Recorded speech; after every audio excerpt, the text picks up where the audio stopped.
Welcome back to Mama Mystery. I am your host, Kelly. And before we dive into today's episode, I just want to thank those of you who have been using our website, mamamystery.com, to write in case recommendations, but also topics for our Mama Minute episodes. I really enjoy doing these Mama Minutes, and I feel like it's just a necessary break from the constant doom and gloom of true crime.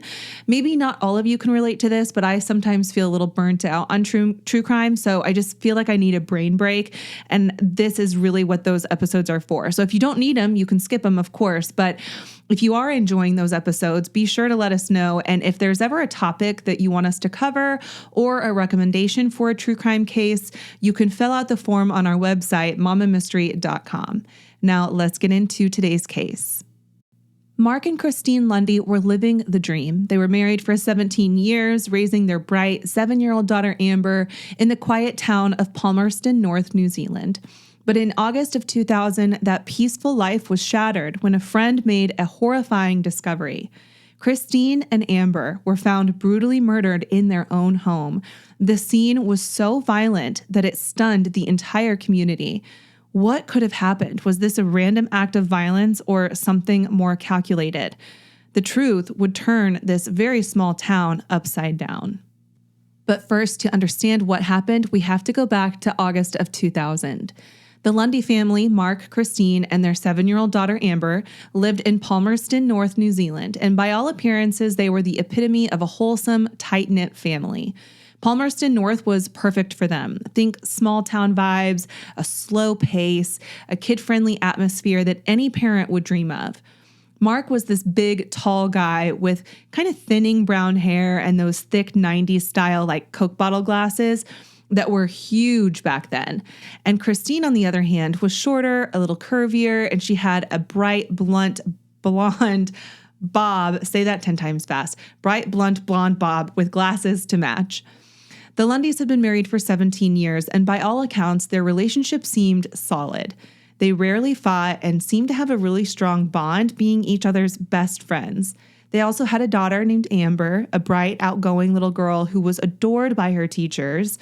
She had rosy cheeks, a short little bob like her mom's, and a smile that would light up a room. But beneath this exterior, things were far from ideal, as they typically are. And Mark and Christine ran a kitchen sink business, but unfortunately, this business was not doing very well. Selling kitchen sinks isn't exactly a hot commodity, right? And they were over $100,000 in debt. And as the business floundered, the strain on their finances started to weigh heavily on the family. In an attempt to turn things around, Mark bought 2 plots of land in Hawke's Bay with the intention of growing grapes and then selling the grapes to wineries. He had high hopes that this vineyard would pull them out of their debt, but things just did not go as planned. Mark missed payments on the land, the late fees began piling up, and their financial situation spiraled even further out of control. So by 2000, things were looking pretty bleak. On August 29, 2000, Mark left Palmerston North to head to another town for business. He was trying to revitalize the failing sink business, making sales pitches and meeting with clients, and meanwhile, Christine and Amber stayed home. Throughout the day, Mark called home several times, but no one picked up, and at first he didn't think much of it, but when his calls went unanswered for hours, he grew increasingly worried. At 11:40 a.m., Mark asked his friend Stuart to check on Christine and Amber, and what was discovered next would shake not just Mark's world, but the entire community. When Mark's friend Stuart arrived at the Lundy family home around midday on August 30th, he expected to find Christine and Amber just going about their day, but what he walked into was a nightmare. The house was eerily quiet, and the sliding glass door at the back of the house was wide open, which was a detail that immediately set off alarm bells. Calling out for Christine and Amber yielded no response, so Stuart ventured further inside, eventually stumbling upon something horrifying in the hallway. Amber, this sweet 7-year-old, was lying motionless on the floor, still in her nightgown. The scene was brutal. Her face was so badly beaten that it was barely recognizable. She had been struck repeatedly in the head, and as Stuart's panic grew, he glanced towards the bedroom, where he saw Christine's body on the bed, and she too had been violently attacked, with her head beaten so severely that blood and brain matter were smeared across the room. The brutality was barbaric and just unimaginable. Stewart immediately called for help, and the police arrived on the scene, confirming what everyone had feared. Both Christine and Amber were dead. The Lundy home was quickly cordoned off, and investigators began piecing together what had happened. Blood was splattered across the walls and ceiling, and fragments of Christine's skull were found scattered around the bedroom. But as disturbing as this scene was, something was even more puzzling. Nothing else in the house was disturbed. There was no sign of forced entry beyond a broken window latch, and only Christine's jewelry box was missing. So was this a robbery gone wrong? The evidence suggested otherwise. The viciousness of this attack pointed to something much more personal. Whoever had killed Christine and Amber hadn't just wanted to steal from them, they had a vendetta. So when Mark arrived home, his worst fears were realized. He had rushed back from his business trip only to be stopped by a police officer blocking his street. And in a state of confusion and fear, Mark was told that his wife and daughter were gone, that they were brutally murdered. According to those who saw him, Mark's reaction was visceral. He broke down in tears, he was shaking uncontrollably, and was just in a state of shock that the police didn't even allow him to drive himself to the station. Once at the station, the police began questioning him, and naturally the first thing they wanted to establish was Mark's alibi. Where had he been the night before? Mark explained that he had been in another town staying at a hotel while trying to make sales for his business. He even admitted to something that would soon become a huge part of the investigation, that he had hired a sex worker named Belinda that night, a practice that he claimed was not unusual for him. I'm sorry, but can we just pause for a moment at the fact that Belinda was a sex worker? Like, I don't know about the images that are popping up in your mind, but for me, a sex worker named Belinda, I just don't think of somebody whose name is Belinda as a sex worker. I guess that's all I'll say about that. But anyway, according to Mark, he spent the night of August 29th with Belinda from about 11 p.m. to 1 a.m. And then he went to bed and checked out of his hotel the next morning. Now, at first glance, Mark had a solid alibi. The sex worker confirmed his story, and hotel records backed up his timeline. Mark insisted that he had no reason to harm his family, maintaining that his relationship with Christine was loving and stable, despite admitting that they had not been intimate in some time, but also despite admitting that he regularly hired sex workers. But the police, while initially seeming to accept Mark's version of events, still found certain aspects of his story odd. Why had he lied about his sex life with Christine? And why was his phone mysteriously inactive for a 3-hour window on the night of the murders? These small inconsistencies began to paint a complicated picture. Now, in the days following the murders, rumors began swirling. Despite the police stating publicly that Mark was not a suspect, the whispers in the community were growing louder. Some people believed that Mark's emotional breakdown at the funeral, with his loud sobbing and his inability to even stand without help, which I have a picture of this. I'll put it on our Instagram if you want to see pictures associated with this case. But his behavior, the theatrics, it was just so over the top that it kind of seemed performative. Was this genuine grief, or was he trying to kind of cover something up? And it didn't help that video footage of Mark at the funeral was broadcast on the news, feeding the rumors even further. People began to question whether his grief was real or an act, especially given the increasingly suspicious details emerging about his personal life. Some speculated that Mark's financial struggles could have driven him to commit the murders, especially after it came to light that he and Christine had recently increased her life insurance policy to $500,000 just days before the murders. And I know you all are probably just like, this is a pretty cut and dry case. Like, obviously he has something to do with it. But even with the growing public suspicion, the police were reluctant to officially label Mark as a suspect because his alibi seemed solid and they had no direct evidence linking him to the crime, at least not yet. As the investigation continued, forensic experts began analyzing every piece of evidence that they could find, and one discovery would prove to be a turning point in the case. A shirt found in Mark's car, inside out and stuffed into a suitcase, was sent for DNA testing. The results were shocking. Tiny stains on the shirt contained Christine's DNA, and more disturbingly, forensic experts concluded that the stains weren't just from a casual contact or a hug, because that's kind of what I first thought was, well, of course her DNA is going to be on his stuff. They live together. They're married. But no, this DNA was specifically from brain tissue, and it was Christine's. That finding changed everything. How could Mark have Christine's brain matter on his shirt if he hadn't been at the scene of the crime? The brutality of Christine's murder meant that her brain tissue was literally smeared across the room. So for it to end up on Mark's shirt raised a serious question, which was, okay, could Mark be involved in this? Now, despite this damning piece of evidence, there were still some doubts. The stain on the t-shirt was minuscule, far smaller than anyone would expect if Mark had been directly involved in such a violent beating. So shouldn't he have been covered in blood and other evidence if he had been the killer? Some experts argued that the small size of the stains suggested that Mark might have been wearing some sort of protective clothing during the murders, like maybe coveralls or a jumpsuit, and that's where another piece of witness testimony came into play. One of the strangest details of the case came from a neighbor named Margaret Dance. Margaret claimed that on the night of August 29th, around 7:15 p.m., she saw a man running down the street near the Lundy house. He was heavyset, dressed in what looked like a jumpsuit, and oddly, he was wearing a blonde wig.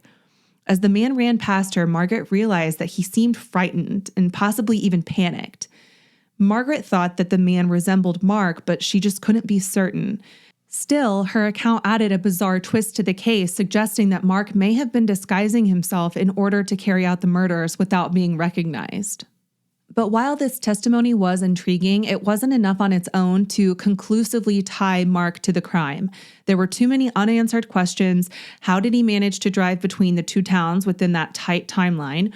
Why were there only 2 tiny stains on his shirt when the crime scene was so horrific? And if he had indeed disguised himself in a blonde wig and the jumpsuit, where are those items now? One of the biggest challenges in the case against Mark was the timeline. For the prosecution's theory to hold water, Mark would have had to drive from his hotel in Petone back to Palmerston North, murder Christine and Amber, his own daughter, stage the scene to look like a robbery, dispose of the murder weapon and any evidence like the jumpsuit and the wig, and then return to his hotel all in the space of only 3 hours. So I Googled the distance between Petone, I hope I'm pronouncing that right, and Palmerston North, and the distance is about an hour and 45 minutes. So that alone just tells me that that wouldn't have fit within that 3-hour timeline. So to make this journey, Mark would have had to speed the entire way, navigating through rush hour traffic and still managing to complete all the necessary steps to commit the murders. So police actually conducted test drives to see if that trip was even possible, and they were only able to replicate the drive in about an hour and 33 minutes under ideal conditions. But even then, it was a stretch to believe that Mark could have pulled off this murder or these murders in such a short amount of time. Now, as the investigation delved deeper into Mark's personal life, a potential motive began to emerge. The Lundys were drowning in debt, and Mark's financial situation was growing increasingly desperate.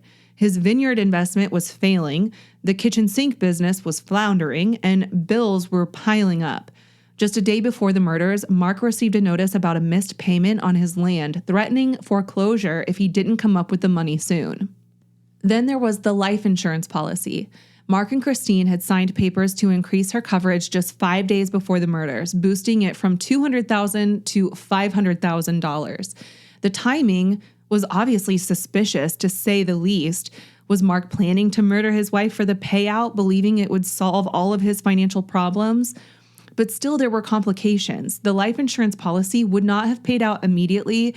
It wasn't even fully processed at the time of Christine's death. So did Mark make a fatal mistake, killing his family in hopes of a payout that he wouldn't even receive? As the investigation unfolded, the police became increasingly convinced that Mark Lundy was their prime suspect. Between the strange evidence on his shirt, the possible sighting of him running near the scene, and his complicated financial situation, they believed they had a case. But there were still gaps, particularly when it came to hard evidence tying Mark directly to the crime scene. Despite Mark's alibi, the timeline became a central focus. The police zeroed in on that 3-hour window when Mark's phone had no activity, a gap that coincided with the estimated time of death for Christine and Amber. Forensics determined that the murders likely occurred between 7 p.m. and 7:15 p.m., based on stomach contents from their last meal. Earlier that day, Christine and Amber had eaten McDonald's around 5:45 p.m., and stomach acid levels suggested that they were killed about an hour later. Now, with this in mind, the police theorized that Mark had made an hour-and-a-half drive from Petone back to Palmerston North during that window of inactivity. And this theory also explained the amount of gas Mark purchased on August 29th, just enough to make the trip to Palmerston North, return to Petone, and drive back the next day. But even with all this speculation, there were questions about whether the tight timeline could realistically fit the crime. Mark, of course, continued to deny any involvement, maintaining that his alibi was airtight. He pointed out that he was not only with a sex worker, Belinda, but also made several phone calls that evening, leaving little time to have driven back to commit the murders, and still police believed that they had enough circumstantial evidence to move forward. So in February of 2001, Mark Lundy was arrested for the murders of his wife and daughter. The arrest was met with shock by some who still believed he couldn't have been responsible for such a gruesome crime, but others felt that the mounting evidence painted a different picture.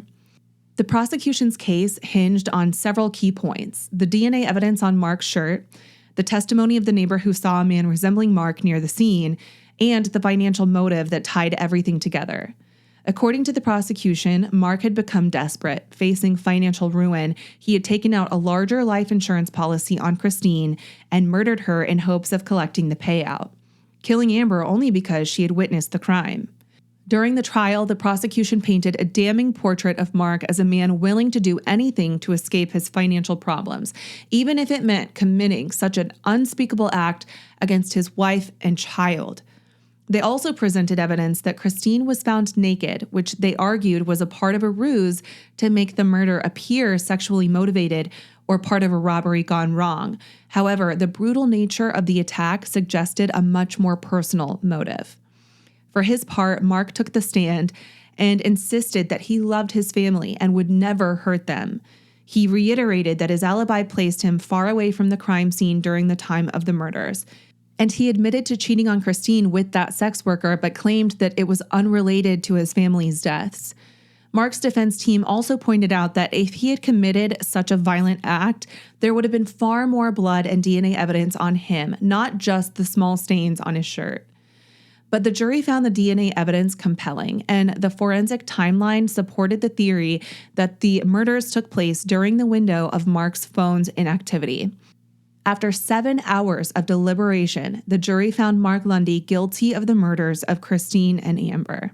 He was sentenced to life in prison with a non-parole period of 17 years.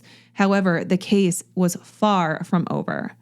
Almost immediately after Mark's conviction, his defense team began the appeals process, arguing that the evidence used to convict him was flawed. 4 months after the trial, their first appeal was denied, and Mark's non-parole period was actually increased from 17 to 20 years. But as time went on, questions surrounding the case began to mount, particularly regarding the forensic evidence. The small DNA stains on Mark's shirt had been a key piece of the prosecution's case, but some experts began to challenge the reliability of the methods used to test the stains. Specifically, the technique used to identify Christine's brain matter was called into question. The pathologist who conducted the test, Dr. Rodney Miller, had used a method known as immunohistochemistry, or IHC, which many in the forensic science community regarded as controversial and unreliable when used to detect brain tissue. The defense argued that the stains on Mark's shirt could have come from some other form of contact with Christine, like a hug or an accidental brushing against her. They also highlighted that the brain cells would have likely degraded long before the testing was ever done, casting further doubt on the validity of the evidence. Multiple other pathologists testified that there was no other clear way to determine if the stain was brain matter or not, raising serious concern about the cornerstone of the prosecution's case. These questions culminated in a 2009 article titled "The Lundy Murders: What the Jury Didn't Hear," which brought to light several issues that hadn't been fully explored during the trial.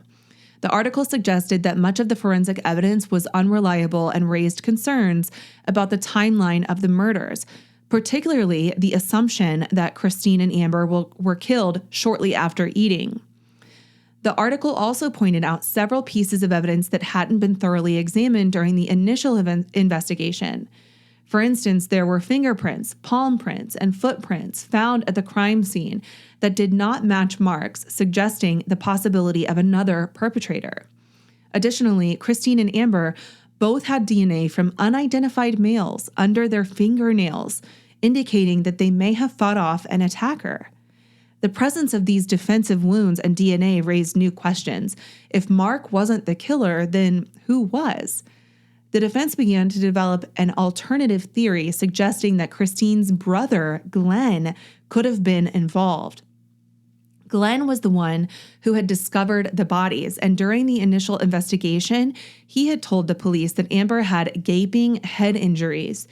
The defense argued that the only way Glenn could have known this detail was if he had been present when the murders occurred, which I don't really understand because you can just look at a head and see if there's a gaping wound. You wouldn't have to be present when it's occurring to know that it's there. But there were also concerns about Glenn's behavior at the crime scene.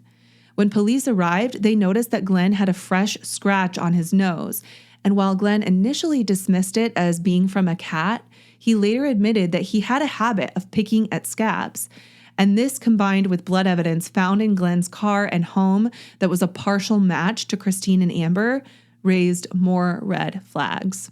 But why would Glenn want to kill his sister and his niece? The defense proposed a disturbing possibility that Glenn had been harming Amber and Christine had found out, leading to a confrontation that ended in murder. Now, this theory is shocking, and there is no solid evidence to back it up, and the prosecution dismissed it as a baseless speculation, which honestly, it does seem far-fetched in my opinion too. You'll have to tell me what you think. But in 2013, after years of legal battles and mounting doubts about the original conviction, Mark's defense team successfully argued for a retrial. The Judicial Privy Council, which is the final court of appeal in New Zealand at the time, agreed that significant questions remained about the forensic evidence, particularly the validity of the brain matter testing. And Mark was released on bail for 18 months while he awaited his new trial, a decision that brought relief to his family and supporters, many of whom had maintained his innocence from the start. But I can only imagine that some people were shocked and appalled that he was let out during this time. The second trial began in 2015, and this time the prosecution changed its approach. They argued that the murders had occurred not only in the early evening as previously thought, but in the early hours of August 30th after the sex worker had left Mark's hotel. This shift in the timeline meant that the prosecution no longer needed to rely on the theory that Mark had tampered with Christine's computer to cover up the timeline of the crime. However, the defense was ready to attack the credibility of the forensic evidence once again. They brought forward multiple experts who testified that the stains on Mark's shirt could not be conclusively identified as brain matter, and that the testing method used by Dr. Miller was fundamentally flawed. Dr. Miller himself testified via video admitting that his lab wasn't equipped to handle forensic testing and that the IHC method was not typically used for this kind of analysis. Despite the defense's efforts to cast doubt on the evidence, the jury once again found Mark Lundy guilty of the murders of his wife and daughter. This second conviction seemed to finally close the chapter on one of New Zealand's most notorious murder cases, but questions still lingered. The police and prosecution remained firm in their belief that they had convicted the right man, pointing to the forensic evidence, the timeline, and the financial motive as key components of the case. Mark's supporters, however, continued to argue that the police had ignored crucial evidence and that the real killer was still out there. Mark was returned to prison to serve out his life sentence, with his next opportunity for parole set for 2022. As the years passed, the case remained a topic of fierce debate. While some believed that justice had been served, others were convinced that Mark had been wrongfully convicted. Now, the central question of the case remains: could Mark Lundy have killed his wife and daughter in such a brutal fashion, driven by financial desperation, or had the police failed to explore other leads and suspects? By 2022, Mark Lundy had spent over 2 decades in prison for the murders of his wife and daughter. And despite his 2 convictions, the debate over his guilt persisted, with many supporters continuing to advocate for his innocence. Mark's first chance at parole arrived in August of 2022, but it was far from a hopeful moment for him. The parole board expressed concerns that Mark had not taken any meaningful steps to address potential triggers that could lead him to reoffend. This was a common condition for parole consideration, acknowledging one's crime, reflecting on the motive, and presenting a plan to avoid a similar situation in the future. But there was a catch. Mark had maintained his innocence throughout both trials and the years following. He insisted there was nothing to address because he hadn't committed the crime in the first place. And this posed a significant dilemma. If Mark was indeed guilty, his refusal to admit his role in the murders showed a lack of remorse, which made the parole board reluctant to release him. But on the other hand, if Mark was innocent, as he claimed, then the very framework of the parole process was just setting him up for failure, demanding that he provide explanations and take responsibility for something he claims he never did. Now, ultimately, the board denied Mark's request for parole, citing his lack of a safety plan and unresolved issues surrounding his alcohol consumption. They noted that Mark's drinking had been a problem in the past, and without addressing it, they weren't comfortable with releasing him back into society. Mark's next chance for parole would come the following year in 2023. Now, in May of 2023, Mark Lundy once again appeared before the parole board, hoping for a different outcome. This time, he had begun attending treatment programs to address his drinking, but the board still found significant problems with his case. Mark remained adamant that he hadn't killed Christine and Amber, which meant he couldn't offer any insights into his supposed motives or actions. And for the parole board, this was obviously a major issue. Without any reflection on the crime, Mark couldn't provide a compelling argument for why he should be released and why he wouldn't be a threat to society. The board also continued to express concerns about his alcohol issues, even though Mark had taken steps to begin addressing them. But the larger issue remained his insistence on his innocence. As with the previous hearing, the board's decision hinged on the same problem. How could Mark prove he was rehabilitated if he maintained he had never done anything wrong in the first place? So once again, Mark was denied parole, leaving him to continue serving his life sentence. His next opportunity for parole would come in the years ahead, but it was unclear if anything would change unless Mark's stance on the crime did. While Mark's conviction remained intact, the doubts surrounding his guilt persisted, with some continuing to question whether the police had ignored other potential suspects. One theory that gained traction in certain circles was that the real perpetrator might have been someone close to Mark, perhaps even his brother-in-law, Glenn. The defense had raised the possibility during the second trial, pointing out that Glenn had been the one to discover the bodies and had suspiciously detailed knowledge of Amber's head injuries when he called emergency services. Additionally, the fresh scratch on Glenn's nose and the presence of blood in his car and home led some to wonder if he might have been involved in the murders. Glenn's behavior at the crime scene also raised eyebrows, especially when the police found traces of blood that were a close match to Christine and Amber in both his home and his vehicle. The defense team pointed to this as potential evidence of Glenn's involvement, but it wasn't enough to sway the jury. Glenn had an explanation for everything. The scratch on his nose was from a cat, and the blood traces were dismissed as inconclusive. Nevertheless, some supporters of Mark continued to believe that Glenn had more to answer for. They also pointed to his behavior after the murders, noting that he seemed evasive and overly emotional, which they interpreted as signs of guilt. But despite these suspicions, Glenn was never seriously pursued as a suspect, and the police remained focused on Mark as their sole perpetrator. Another theory that circulated in the years following the trial revolved around Mark's struggling business ventures and the financial strain that he was under. In the months leading up to the murders, Mark's debts had grown larger, particularly after his investment in the vineyard failed to pay off. Some believed that Mark's financial desperation was the key to understanding the motive behind the crime, but others thought there might be an even more sinister explanation. On the day of the murders, Mark received a phone call from one of his business partners who warned him that a creditor had been making threatening calls. This creditor had apparently said something ominous about Mark's life, suggesting that he should be on the lookout. Now, this led some to speculate that the murders might have been an attempt to send a message to Mark, possibly a case of mistaken identity or an attempt to intimidate him.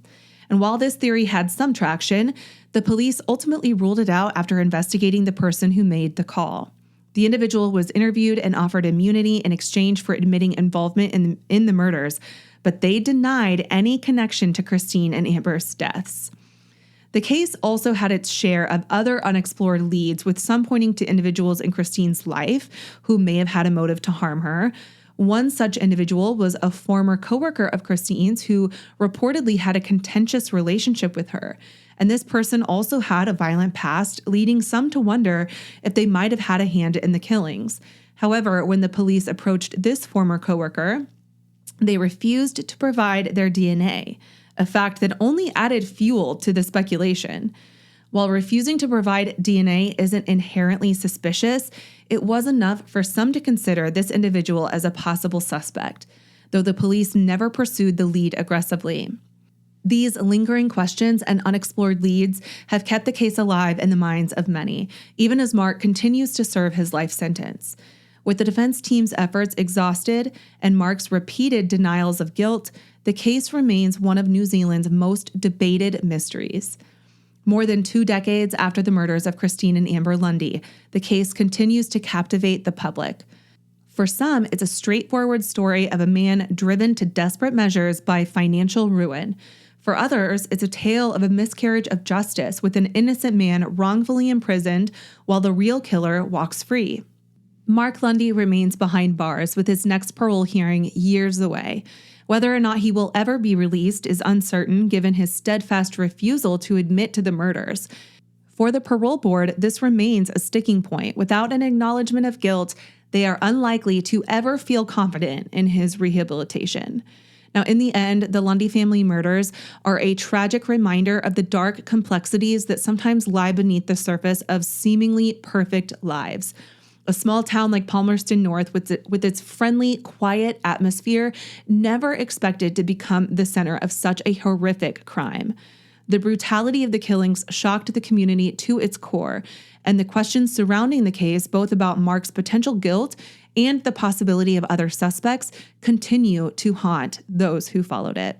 What remains, however, are the lives that were cut tragically short. Christine, who was a dedicated wife and mother, and Amber, a bright, happy 7-year-old little girl with so much promise ahead of her. Whatever the truth behind their murders may be, their loss is a tragedy that leaves a lasting mark on all those who knew them and those who have followed their story. Thank you so much for listening to Mama Mystery, and we will see you next week for a new episode. Mama Mystery out.